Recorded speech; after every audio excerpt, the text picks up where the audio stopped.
नया रंग हो नई उमंगे, आंखों में उल्लास नया, नए गगन को छू लेने का मन में है विश्वास नया। मित्रों, आने वाला है नया साल और हम सभी के मन में नए साल से संबंधित बहुत उम्मीदें होती हैं, बहुत तरंगे होती हैं और बहुत आशाएं होती हैं। तो आज इस वीडियो में हम जानने वाले हैं कि कर्क राशि व कर्क लग्न के जातकों के लिए आने वाला साल 2024 कैसा रहने वाला है। नमस्कार मित्रों, मैं श्वेता मिश्रा एक बार फिर आप सभी का बहुत बहुत स्वागत करती हूँ। मित्रों, इस वीडियो में हम चर्चा करेंगे कि साल 2024 कर्क राशि व कर्क लग्न के जातकों के लिए किस प्रकार की खुशियां लेकर आ रहा है, किस प्रकार की चुनौतियां लेकर आ रहा है और इस साल कर्क राशि व कर्क लग्न के जातकों को किस प्रकार के उपाय करने चाहिए ताकि साल 2024 उनके लिए खास बन जाए। तो मित्रों, सबसे पहले जान लेते हैं कि कर्क लग्न किन व्यक्तियों का होता है। यदि आपकी लग्न कुंडली के प्रथम भाव में नंबर लिखा है 4, तो आप कर्क लग्न के जातक हैं। ऐसी स्थिति में हम सबसे पहले चर्चा कर लेते हैं बड़े ग्रहों के बारे में। तो मित्रों, साल 2024 में देवगुरु बृहस्पति आपके कर्म भाव में विराजमान है 30 अप्रैल तक और उसके बाद आपके एकादश भाव में पूरे साल विराजमान रहेंगे। अब ये क्या स्थिति बनती है?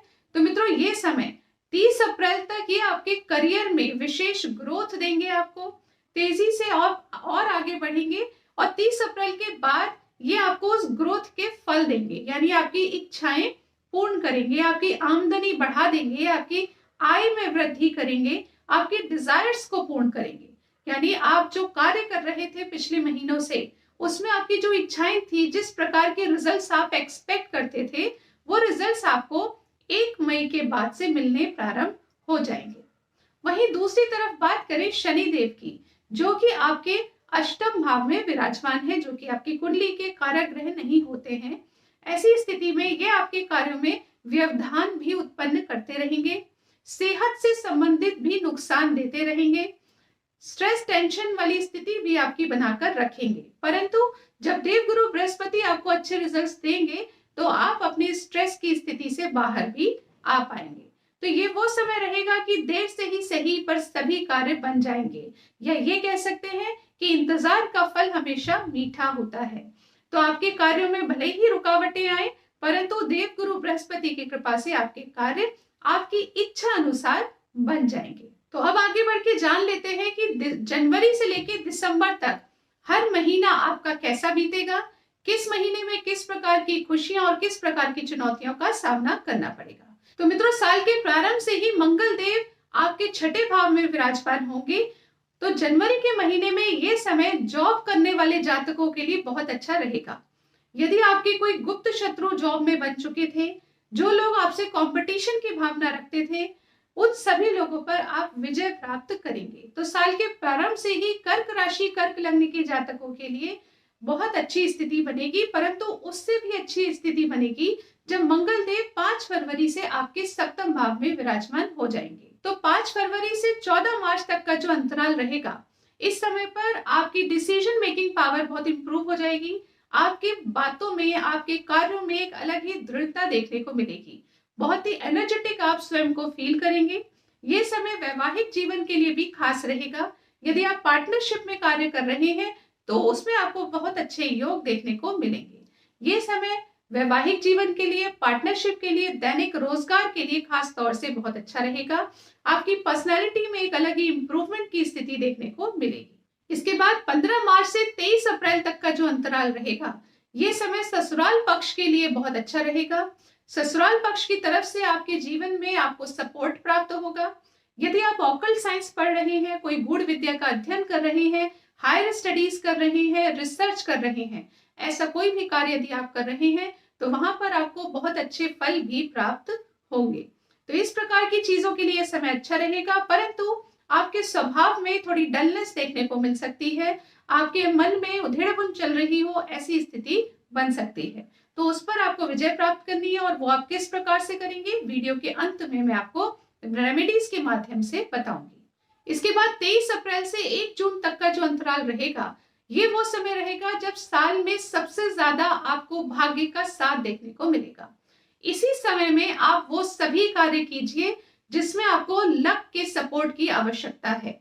जो कार्य आपके काफी समय से अटक रहे थे वो कार्य इस समय पर बनेंगे, क्योंकि आपको मिलने वाला है भाग्य का पूर्ण रूप से साथ। और जब भाग्य साथ देता है मित्रों, तो आप सभी जानते हैं सभी कार्य एक एक करके बनते चले जाते हैं। इसके आगे चलते हैं। 1 जून से 12 जुलाई का जो अंतराल रहेगा, उसमें मंगल देव आपके करियर भाव में, आपके कर्म के भाव में विराजमान होंगे। कर्म में ही जब मंगल देव जैसे ग्रह विराजमान हो, जो कि एनर्जी के कारक हैं, जोश के कारक हैं, और वो आपके कर्म भाव में आ जाए, तो आप समझ सकते हैं इस समय पर आप अपना कार्य बेहतरीन तरीके से करेंगे। इस समय पर घर, गाड़ी, भूमि इत्यादि आप खरीद सकते हैं। लग्जरी बढ़ने के योग बनेंगे। पॉलिटिक्स फील्ड में है तो समय बहुत खास रहने वाला है। आपको फ्रेंड्स का सहयोग प्राप्त होगा, क्लाइंट्स का सहयोग प्राप्त होगा। इन सभी के सहयोग से आप अपने करियर में तेजी से आगे बढ़ते हुए नजर आएंगे। तो ये समय आपके पूरे साल में आपके करियर के लिए सबसे अधिक खास रहने वाला है। इसके पश्चात 12 जुलाई से 26 अगस्त तक का जो अंतराल रहेगा, इस समय पर मंगल देव आपके एकादश भाव में विराजमान होंगे। यानी आपने पिछले महीने जो एफर्ट्स लगाए हैं, जो मेहनत की है, जो भागा दौड़ी की है, अब उसके अच्छे रिजल्ट्स आपको प्राप्त होंगे।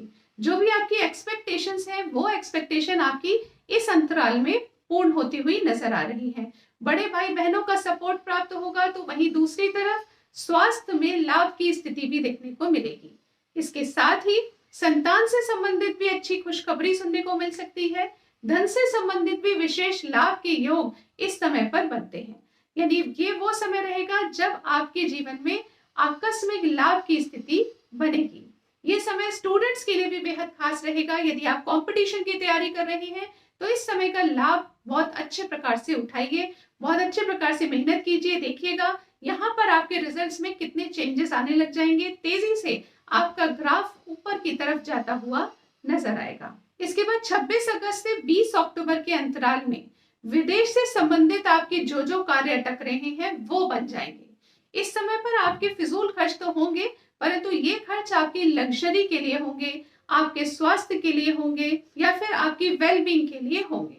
तो इस प्रकार से इस समय पर खर्चे जरूर बढ़ते हुए नजर आ रहे हैं, परंतु आपके जीवन में खुशियों का संचार बढ़ाने के लिए ही ये खर्चे होंगे।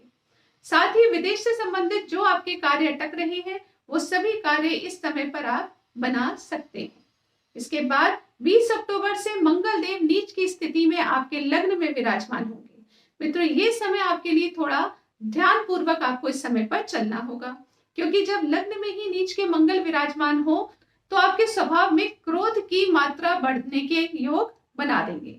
यानी आपको छोटी छोटी बातों पर क्रोध आए, गुस्सा आए, छोटी छोटी बातों पर आप बड़ा रिएक्ट कर दें, इस तरीके की स्थिति देखने को मिल सकती है। आपके मन को प्रभावित करने का समय ये रहेगा। इसलिए मैं आपसे कहना चाहूंगी कि अब जो मैं आपको रेमेडीज बताऊंगी, वो रेमेडीज आप निश्चित तौर पर करिएगा, ताकि आपके हाथों से कोई ऐसी गलती ना हो जाए या आपके मुंह से कुछ ऐसा ना निकल जाए जिसमें आपको बाद में गिल्ट महसूस हो।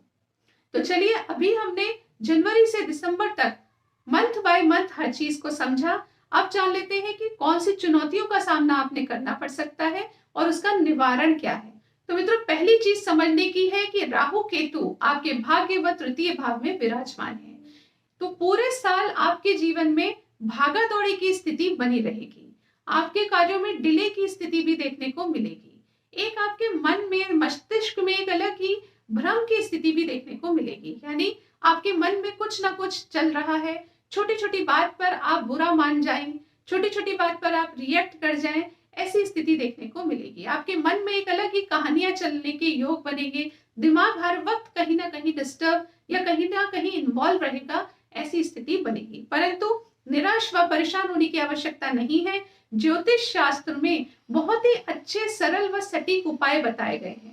आप उन उपायों को फॉलो कीजिए, निश्चित तौर पर आपके कार्य तेजी से बनेंगे और ये समस्त प्रकार की स्थितियां आपके फेवर में आती हुई नजर आएंगी। तो पहला उपाय है ओम रांग रावे नमः, इस मंत्र का जाप कीजिए। ओम केम केतवे नमः, इस मंत्र का जाप कीजिए। साथ ही रविवार के दिन काली वस्तुओं का दान कीजिए। इस प्रकार की स्थिति यदि आपने बनाई तो आपको बहुत अच्छे लाभ देखने को मिलेंगे।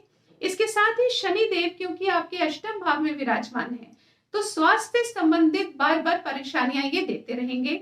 स्वास्थ्य का यदि आपने ध्यान नहीं दिया तो ये आपको सर्जरी की स्थिति तक भी पहुंचा सकते हैं। तो इसके लिए आपको क्या करना पड़ेगा? शनि देव के लिए आपको हर शनिवार काले रंग की चीज या सरसों के तेल का दान कीजिए। साथ ही ओम शम शनिश्चराय नमः इस मंत्र का जाप कीजिए, या फिर आप इसके साथ शनि चालीसा का पाठ भी कर सकते हैं। इसके साथ साल के अंत में, जैसा कि हमने जाना, नीच के मंगल आपके लग्न में विराजमान होंगे। ऐसी स्थिति में हनुमान चालीसा पढ़ना आपके लिए अनिवार्य रहेगा। साथ ही ओम नमः शिवाय का जाप भी प्रतिदिन कीजिए, क्योंकि चंद्रमा आपके लग्नेश होते हैं। जितना अधिक आप अपने लग्नेश से प्रार्थना करेंगे उतने ही अच्छे फल देखने को मिलेंगे। तो इसके लिए आपको ओम नमः शिवाय का जाप करना आवश्यक रहेगा। तो इस प्रकार से इस वीडियो में हमने जाना कर्क राशि व कर्क लग्न के जातकों के लिए साल 2024 कैसा रहने वाला है और आपको किस प्रकार के उपाय करने हैं। इन समस्त बिंदुओं पर हमने चर्चा की। आशा करती हूँ ये जानकारी आपको पसंद आई होगी। यदि पसंद आए तो इस वीडियो को लाइक कीजिए, शेयर कीजिए, अपने फ्रेंड्स व अपने रिलेटिव्स के साथ भी इसको शेयर कीजिए। इस पेज को, चैनल को फॉलो कीजिए। अगले वीडियो में आपसे फिर मुलाकात होगी। तब तक के लिए नमस्कार।